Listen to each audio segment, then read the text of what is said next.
আজি আমাৰ ধুবুৰী লোকসভা সমষ্টিৰ মাননীয় সাংসদ ৰকিবুল হুছেইন সাহেবক দুবহী হাটত দুৰ্বৃত্তই আক্ৰমণ কৰে। তাৰ কাৰণে আমি ধুবুৰী জিলা মাইনৰিটি কংগ্ৰেছ তৰফৰ পৰা অসম চৰকাৰক ধিক্কাৰ জনাইছোঁ। এজন সন্মানীয় সাংসদক অসম চৰকাৰে নিৰাপত্তা দিব নোৱাৰা কাৰণে আমি অসম চৰকাৰৰ মাননীয় মুখ্যমন্ত্ৰী লগতে গৃহ বিভাগক আমি ধিক্কাৰ জনাইছোঁ। আমি নগাঁও পুলিচ প্ৰশাসনক আমি ধিক্কাৰ জনাইছোঁ। SP মহোদয়ক আমি ধিক্কাৰ জনাইছোঁ। DC মহোদয়ক আমি ধিক্কাৰ জনাইছোঁ।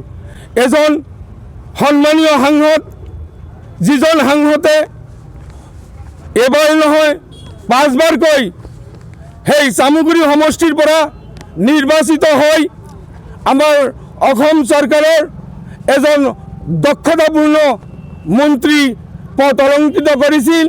সেইজন নেতা আকৌ 2024 চনত ধুবুৰী লোকসভাৰ পৰা তেখেত বিপুল ভোটত জয়ী হৈ আমাৰ সাংসদৰ পদ অলংকৃত কৰে।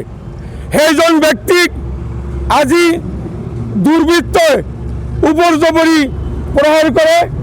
এতিয়ালৈকে অসম চৰকাৰৰ প্ৰশাসন বিভাগে এতিয়ালৈকেও এজন দুৰ্বৃত্তক কৰায়ত্ব কৰিবলৈ সক্ষম হোৱা নাই।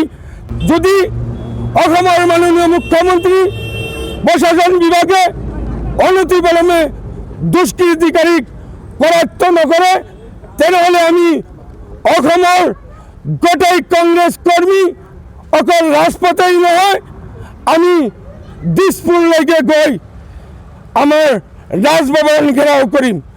আমি ব্ৰিটিছক ভয় কৰা নাই।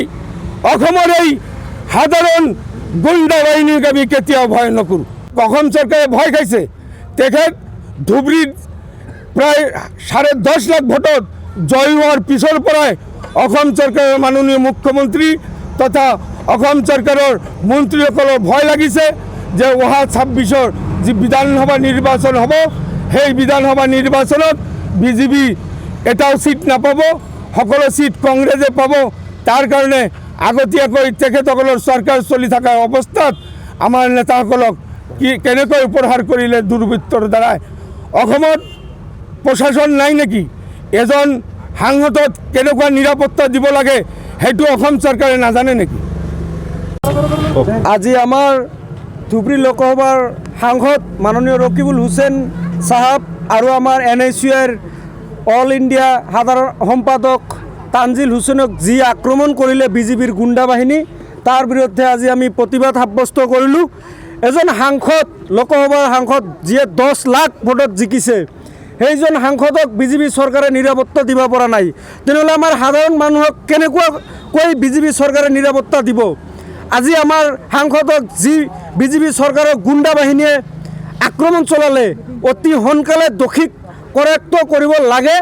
এই দাবীৰে আজি আমি দীৰ্ঘাট বজাৰত প্ৰতিবাদ সাব্যস্ত কৰিলোঁ। হিমন্ত বিশ্ব শৰ্মা ডাঙৰীয়াক আমি সকীয়াই দিছোঁ, যদি 24 ঘণ্টাৰ ভিতৰত দোষীক কৰায়ত্ব নকৰে, তেনেহ'লে আমি কংগ্ৰেছৰ তৰফৰ পৰা, NSUৰ তৰফৰ পৰা আমি দিছপুৰ ঘেৰাও কৰিম। দোষীক অতি সোনকালে কৰিব লাগে, এৰেষ্ট কৰিব লাগে।